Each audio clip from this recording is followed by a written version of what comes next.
Voilà, bonjour à toutes et à tous, soyez les bienvenus dans cette vidéo qui a pour objectif de résoudre cette équation de physique mécanique liée à la conservation de la quantité de mouvement. Donc nous avons deux masses identiques de 1 kg chacune qui sont lancées perpendiculairement l'une contre l'autre à une vitesse de 2 mètres par seconde chacune.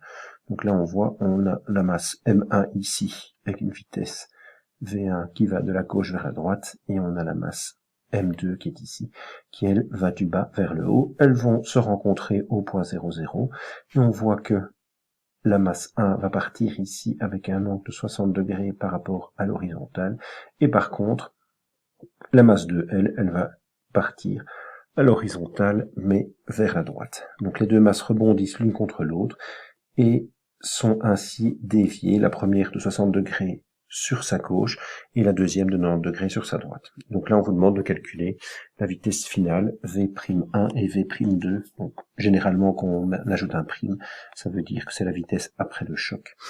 Donc, de chacune des masses après le choc.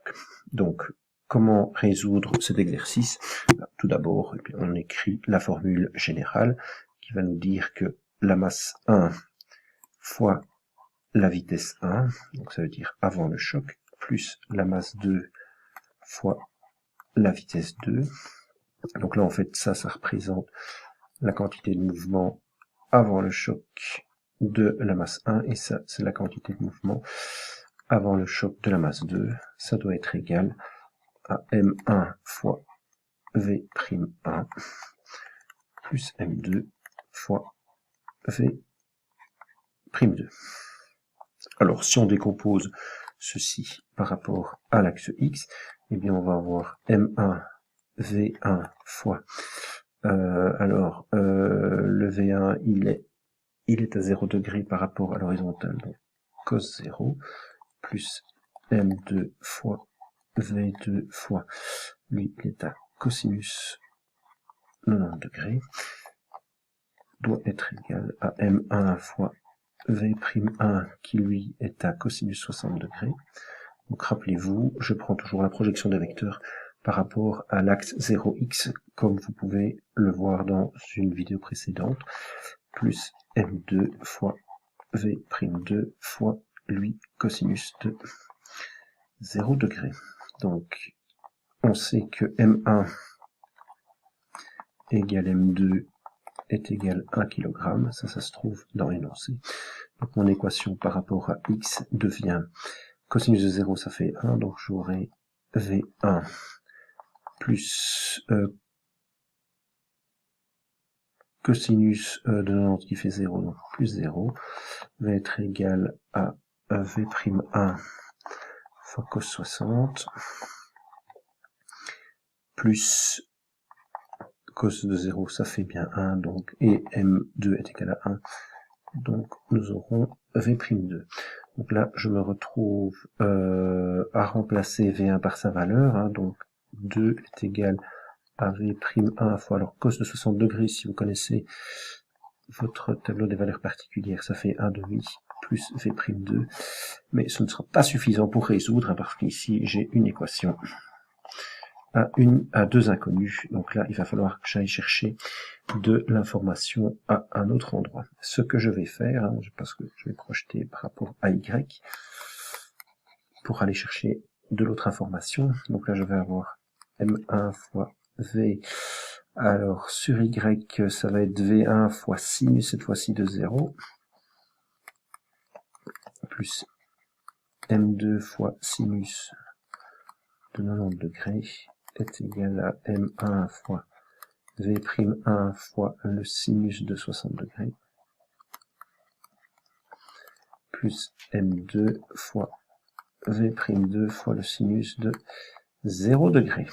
Donc si on remplace les M par 1 kg et on remplace les sinus par leur valeur, nous allons avoir V1 fois sinus de 0, donc fois 0, plus,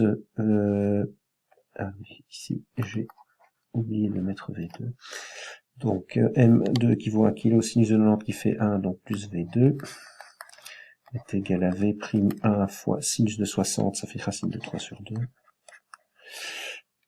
plus M2 fois V' de Z, donc plus 0. Donc là, vous allez trouver que V2 qui veut aller 2 mètres par seconde est égal à V'1 fois racine de 3 sur 2. Et donc, on va pouvoir trouver, vu qu'ici, on a une équation à une inconnue, on va trouver que V'1, eh bien, il est égal à 2 divisé par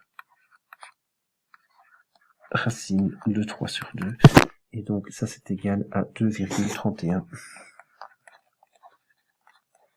mètres par seconde. Ok, donc là, on a trouvé le V'1. Donc, on va pouvoir venir le remplacer ici. Donc, tout ceci, pouvoir techniquement le substituer dans l'équation qui est là.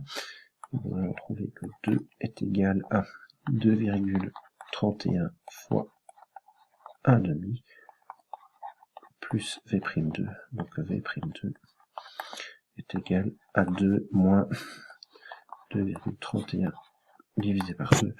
Donc là, vous prenez votre calculatrice et vous allez trouver que V'2 est égal à 0,845 mètres par seconde. Donc voilà, ça permet de résoudre la première partie de cet exercice. Donc là, vous serez d'accord avec moi que ce n'est pas très compliqué, il faut juste appliquer correctement les formules. Donc, moi maintenant je vais regarder l'énergie de mon système avant le choc et l'énergie de mon système après le choc. Donc avant le choc, j'avais l'énergie cinétique de ma première bille, donc c'est 1,5 fois M1 fois V1 au carré, plus 1,5 fois M2 fois V2 au carré. Donc les masses 1 kg, les vitesses 2 mètres par seconde, donc là vous allez avoir 1,5 fois 1 fois 2 au carré, plus 1,5 fois 1 fois 2 au carré. Donc ça va vous faire, donc 1,5 fois 4, ça fait 2, donc 2 plus 2, vous êtes égal, pardon, vous allez être d'accord avec moi, vous allez avoir 4 joules avant le choc. Après le choc, vous avez 1,5 M1 V'1 carré plus 1,5 M2 V'2 V'2 carré. Donc là, vous allez avoir 1,5 fois 1 fois 2,31 au carré. Donc là, vous voyez que la première bille, eh bien, elle a gagné en vitesse suite au choc. Par contre, la deuxième, elle a perdu. Et quand on élève les vitesses au carré, c'est ça toujours la caractéristique de ces vitesses de ces énergies cinétiques, c'est que la vitesse est au carré. Du coup, on obtient plus facilement les différences. Et là, vous allez trouver que ça vous donne 3,03